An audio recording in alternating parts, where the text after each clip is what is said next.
5 hindrances, craving, essential craving. So in the scriptures, Buddha says, when sensual craving is present within, a monk or meditator knows there is sensual craving in me. Now, why is it important to know that there is sensual craving in me? Because it is a cause of suffering. Sensual craving is a cause of suffering. Suffering arises because of sensual craving, and their intensity of craving. There are so many levels. The refined type of craving, and until the very gross type of craving. And normally people are not aware of the subtle craving that we encounter every day. Like we just like to drink Milo, or we like to drink coffee with eggs, Now these are very subtle types of craving. You just like the taste, you feel good. You like to have curry rice, chicken, and fish, and some like vegetable. So you like to wear nicely, put on very nice and look nice. You like to have a clean car to sit in. Now these are very subtle types of craving that we encounter every day. We go into a bath, we want aircon baths. We must have a seat to sit on. If not, then ill will arises. Then we feel angry, frustrated, because we can't get what we want.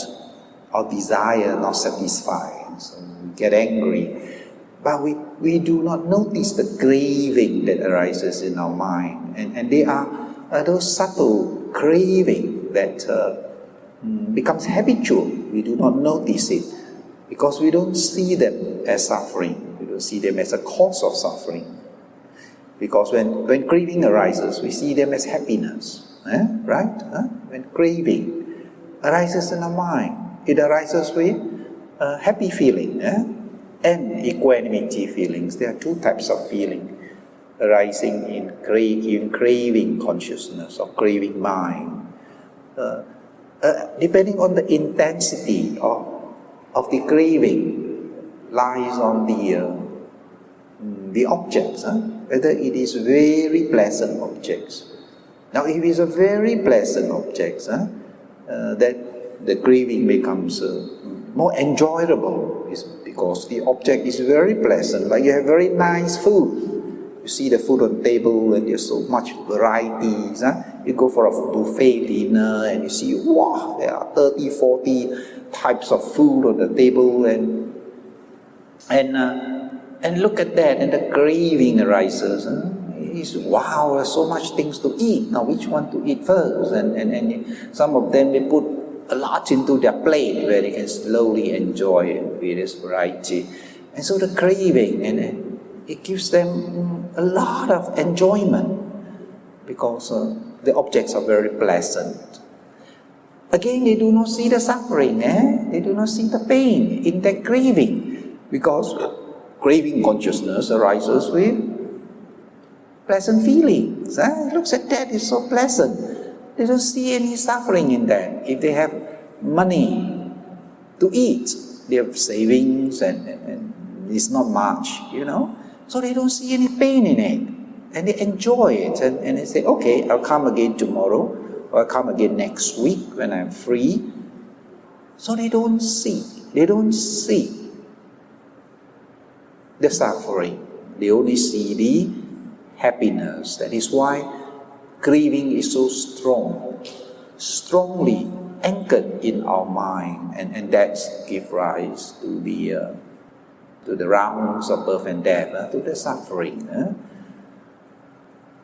Now, if the object is not so pleasant, then it's just equanimity, neutral feeling. It's just that craving, it's just that wanting, the desire. But it just doesn't really gives them a lot of enjoyment. It's just not hungry, but if you offer food, okay, just eat. So you don't really enjoy the food that is given to you. It's not a very good food, it's just offered to you. Okay, offer to me, I eat.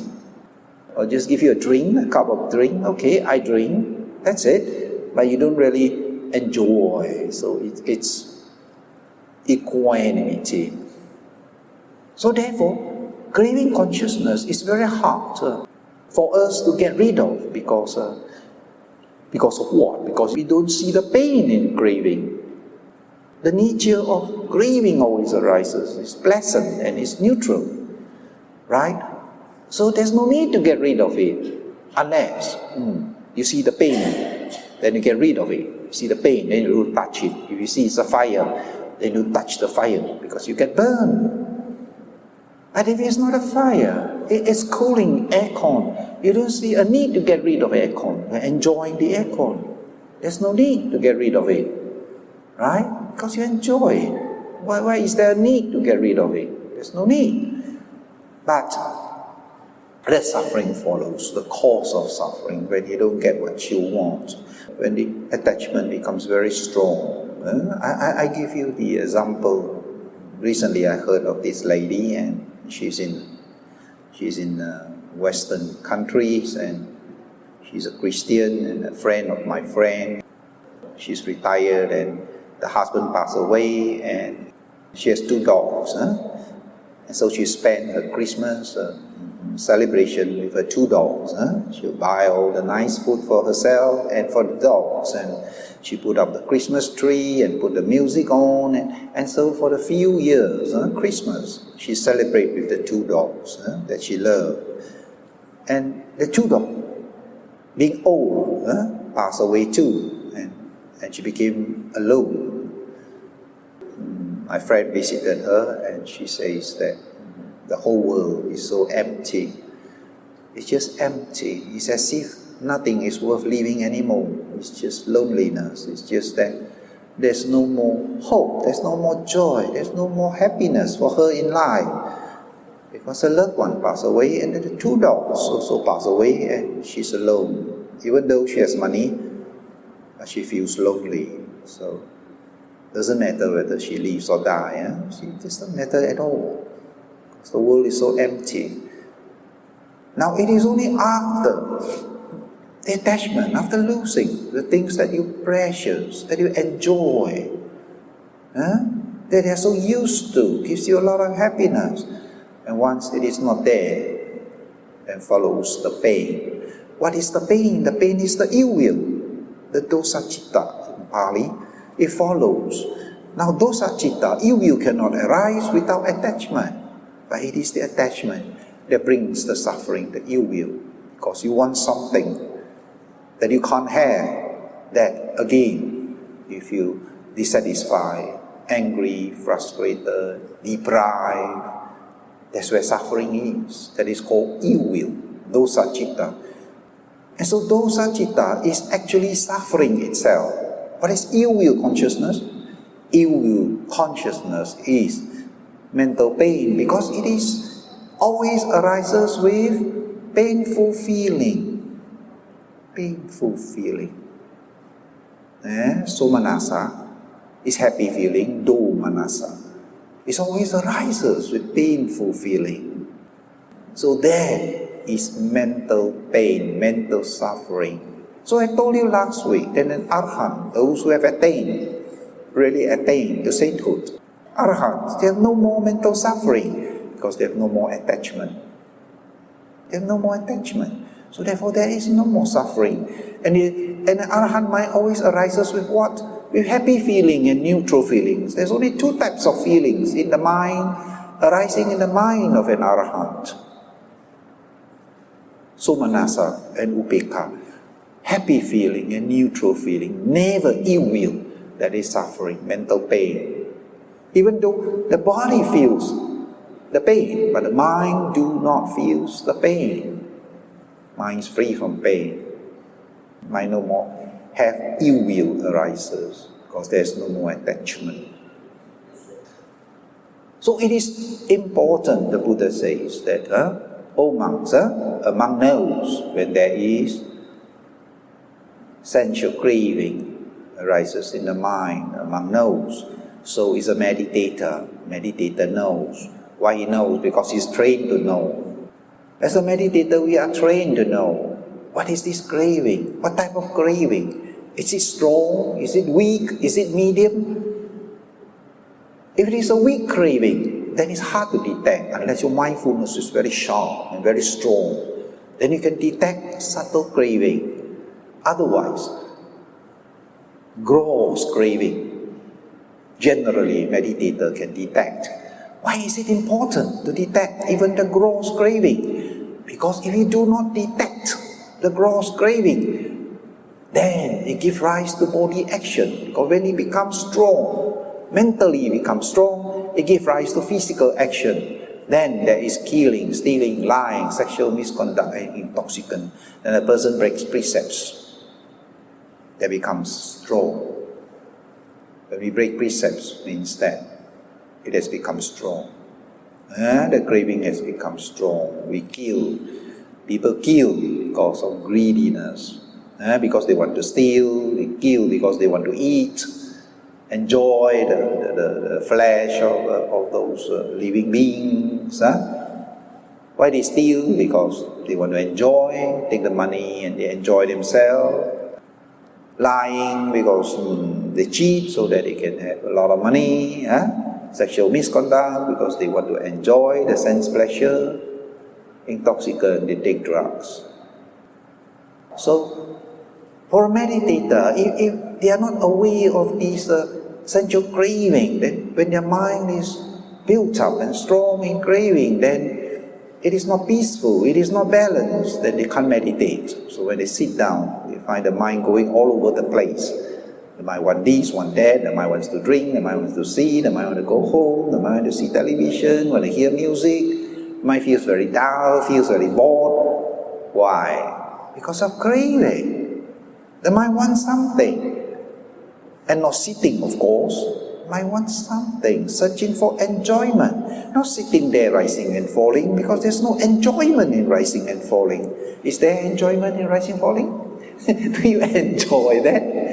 We don't really enjoy that, even though if we focus, if we develop concentration on the rise and fall, and when there is this samadhi, calmness and tranquility, then we have spiritual joy. But we don't really enjoy the rise and fall. Just as we enjoy food, we enjoy smell, perfume, we enjoy seeing beautiful things, we enjoy hearing music, we enjoy air condition, but we don't really enjoy meditation, rising and falling. We don't enjoy that, actually.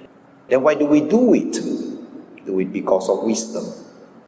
Because we know that we need to meditate. We need to understand nature, understand suffering and get out of suffering. Because do it because we have wisdom. Because we have wisdom. We do it because we suffer. And we know that a meditation can get rid of suffering, get rid of our fear, get rid of our sadness, can get rid of our unhappiness, get rid of our lamentation, pain, grief, despair that is in the mind, mental pain. Mindfulness can get rid of it. We meditate because meditation is the only way to get rid of mental pain. So a meditator knows. So we must know the intensity of craving. That we should not get too strong in craving, but the normal craving, it is understandable for us, for lay people. It is all right to eat nice food, it is all right to wear nice clothes, it is all right to drive a big car if you can afford it. It is your own money, you earn it, you sweat for it. It is all right. But if you're a meditator, then you should not be encouraged with the strong craving. You know that if strong craving arises in the mind, then there's no spiritual life. You can't get into samadhi.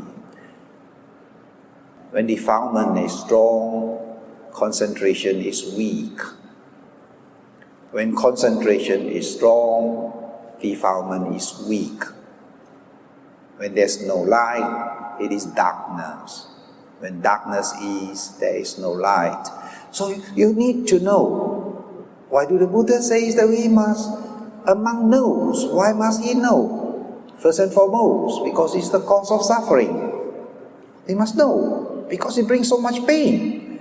Even though craving itself is not pain. You don't say craving itself is suffering. No, but it is the cause of suffering. It brings about suffering when you have what you don't want. When you crave to be healthy, when you crave to be young, when you grow old and you're sickly, you don't want that. You want to be strong, you want to have energy, you want to look nice being young. So that if you cling on to be young when you're old, you cling on to be healthy when you are sick, then there's a lot of suffering. There's a lot of pain. So meditator learns to note, to be aware of what really is.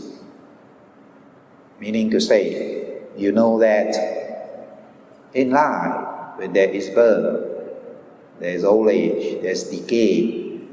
Decay, there is sicknesses. When the body decay, it brings about a lot of pain, a lot of sicknesses. Finally, there is the separation of the four elements. Wind, water, fire, earth. These are the four main elements of the body is separated. That is the truth, that is the reality. And there is no point clinging to something that is not real, that is not ease. So we just note, there should be no clinging.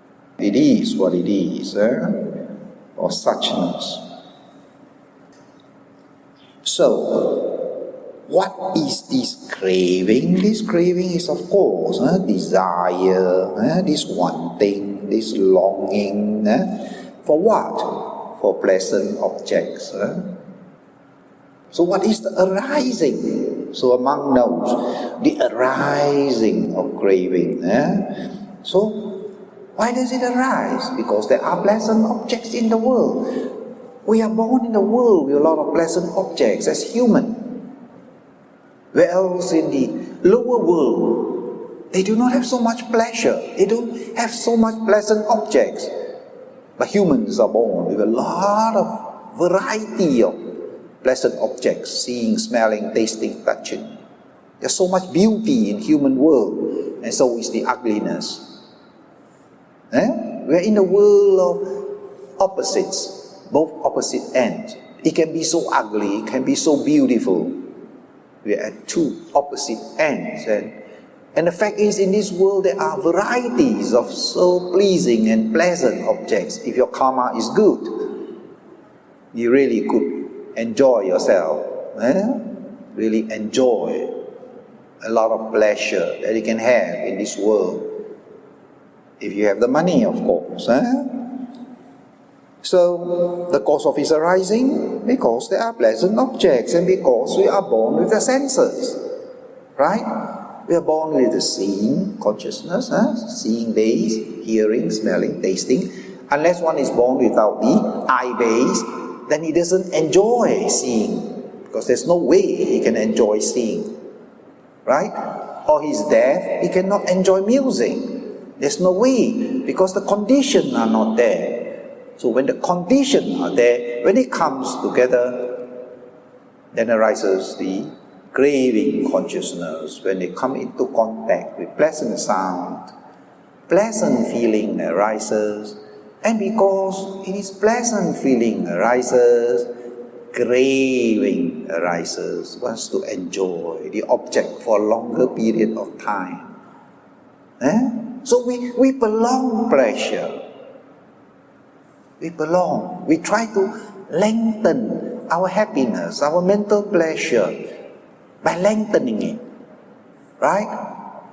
We can listen to the music for hours and hours and hours. But there is always an optimum point. When you reach the highest pressure, then it goes down. There's the nature of arising and disappearing.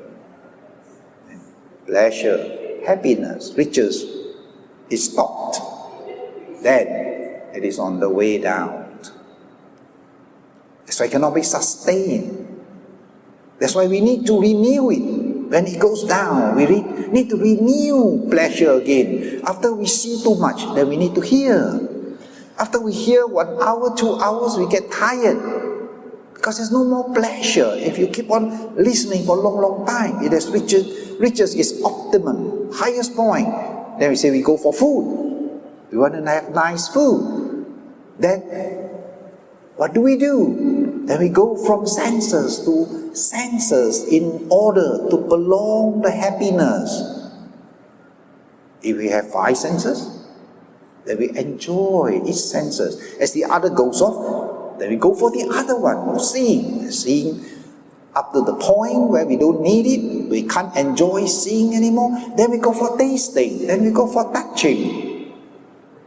Now that is the function of craving. The craving, keep on searching for pleasurable objects.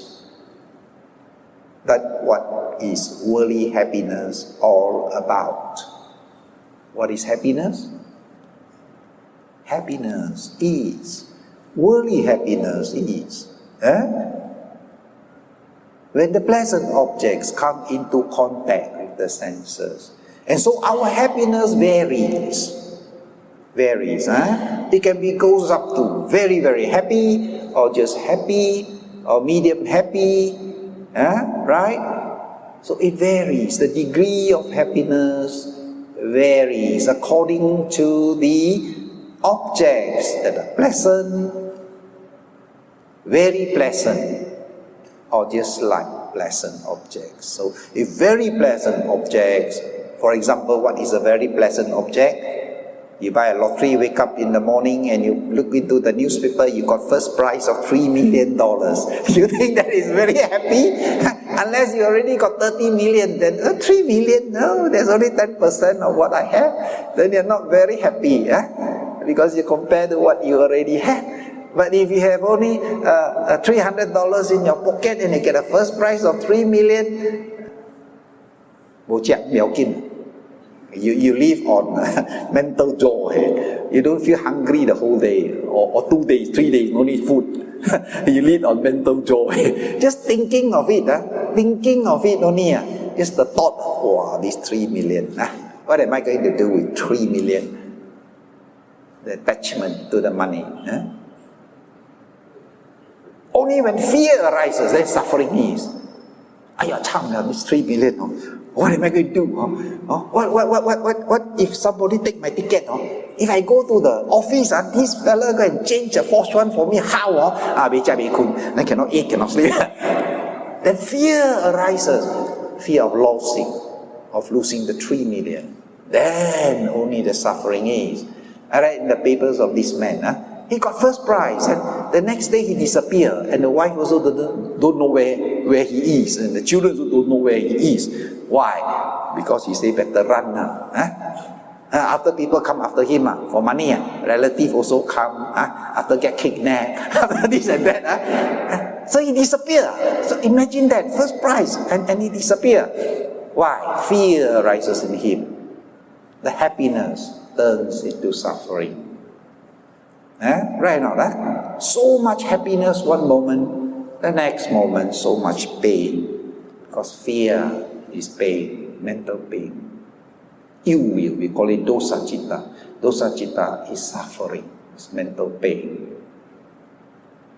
Why does he suffer mental pain? If he doesn't get first prize, there's no pain. He still goes about and sell his mantan mi. But now he don't sell mantan mi anymore. He ran away, disappeared, don't know where he is. He haven't even got his money, he disappeared, and it was in the newspaper. Don't you think it's irony of it? But it is reality. It is strange, but it is true. It is strange. We think that people owe money to Along, only run away. First prize he win, also he runs away. Suffering follows. So, craving, people do not see the suffering. The mind only see happiness. That is where clinging to it produces suffering. It is the cause of suffering.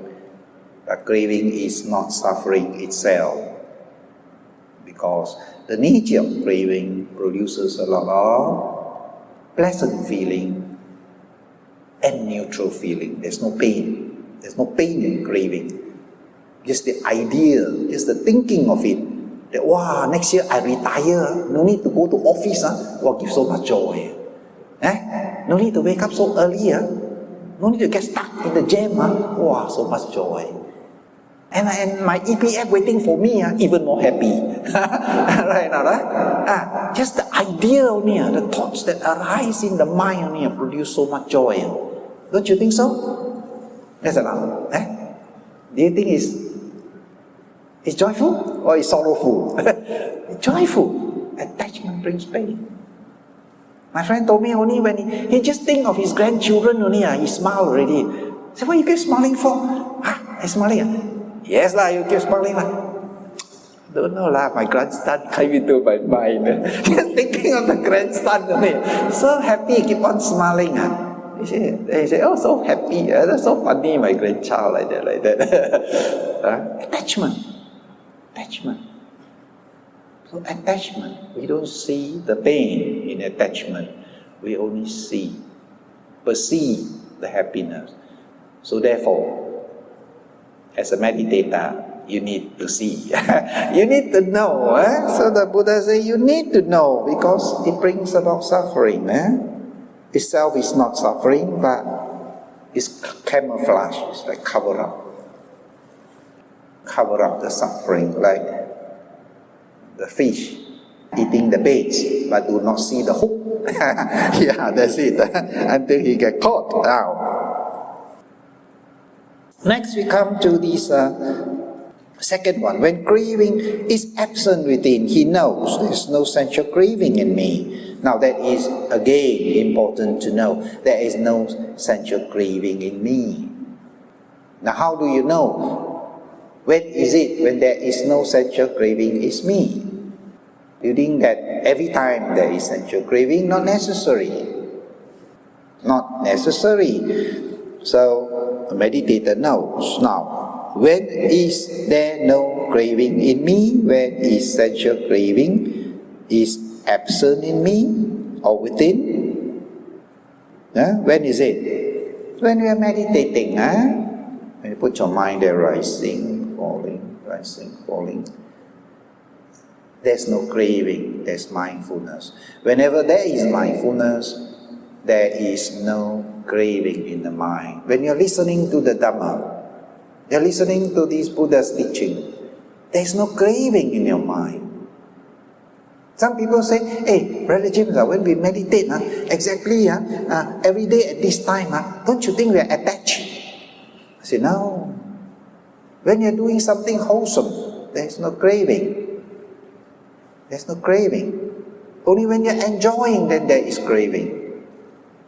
Kama chanta is craving. Dhamma chanta is not craving. It's something wholesome intention to do. Then there is the third one. Neither wholesome nor unwholesome, the third one. So, Dhamma chanta, when you're listening to the Dhamma, to the discourses, that is wholesome. So there is mindfulness arises in your mind. There is knowing arises in your mind. So there is no craving. Craving is when you enjoy objects through your senses. Then it's called sensual craving. So when you're listening Dhamma, when you're meditating, rising and falling, when you're sweeping the floor with mindfulness, sweeping, when you're doing walking meditation, air element, lifting, pushing, there's this mindfulness there. So there is no craving arises. When you're doing samatha meditation, when you're practicing loving kindness, when your mind is very kind, and when you're compassionate, when people are suffering, then you listen with compassion, there is no craving. When there's knowledge arises, there is no craving. So there are also many instances where the mind arises that are wholesome, absence of craving. So you know A meditator knows that there is no sensual craving in me. When you are listening to Dhamma talks, it's wholesome. At home, if you are practicing your mindfulness, air element, or when you're bathing in hot water and you feel warm, then you know it's heat element. When you're meditating and sitting until you feel hardness on your buttock, earth element, then you know earth element, earth element. When you're walking, air element. When you're washing your car, it's movement. Movement is air element. They are just air element, that's all. But if you put your mind to reality, not just concept, but reality, that there is no craving, there is mindfulness, there is vipassana meditation. Alright, we are seeing beyond concepts, because a concept brings a lot of pain. Concept plus concept until you have lost, you don't know where you are. We build up too much ideas and concept and we get lost, and we build up a lot of mental pain and suffering, and we don't understand why we have so much pain. But you are tied up with concepts, sometimes concepts. He do this to me, he do that to me, why must he do this to me, why must he do that to me? So they are all concepts. This is wrong, this is right, this is not right, this is wrong. Now all these are mental concepts. Sometimes we tie ourselves into knots. We get confused, and because of not having what you want, then produce a lot of mental pain, discontentment, anger, frustration, a whole mess of suffering. Now if you step backwards and look at it, reality. What is this reality?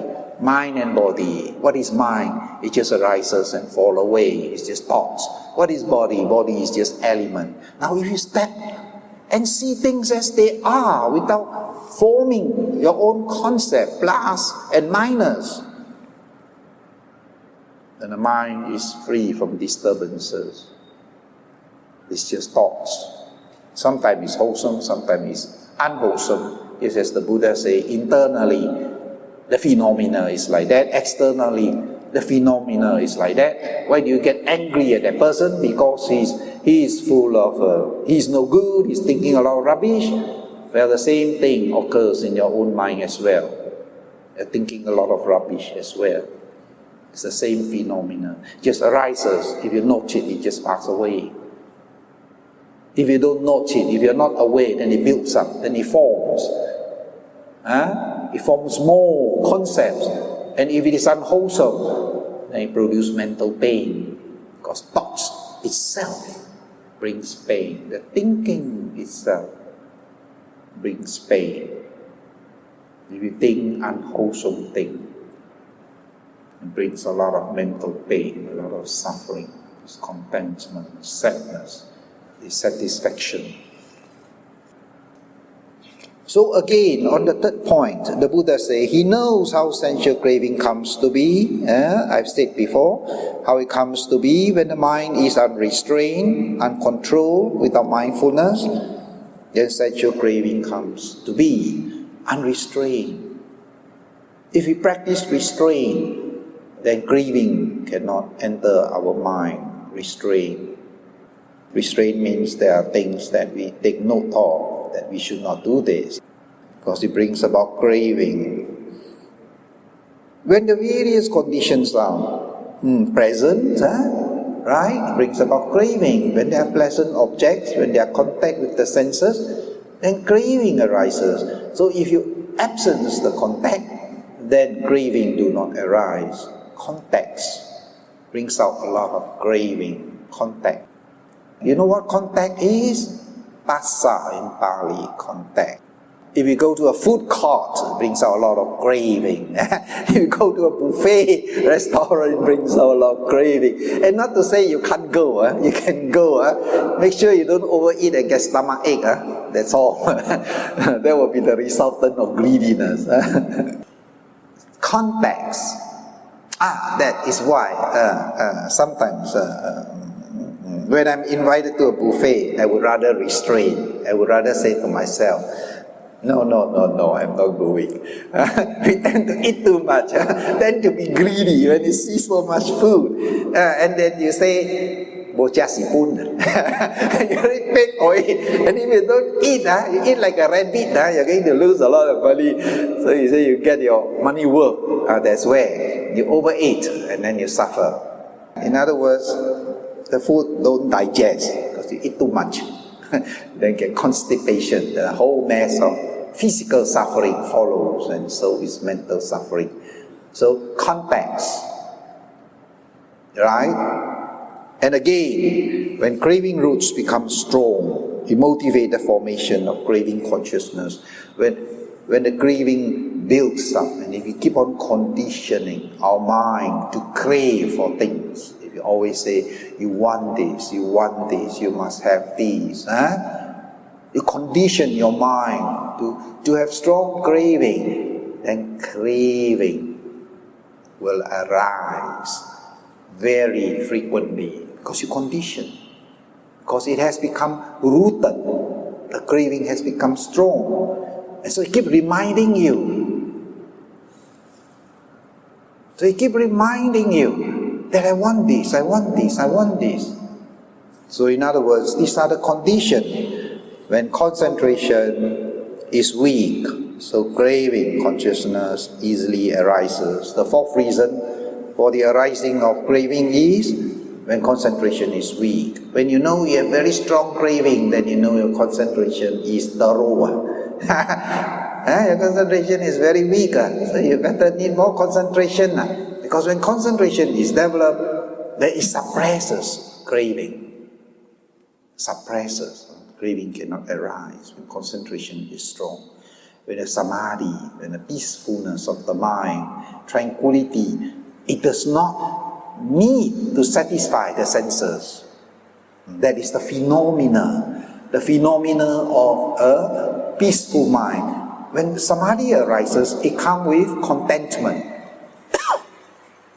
It arises with contentment of the mind.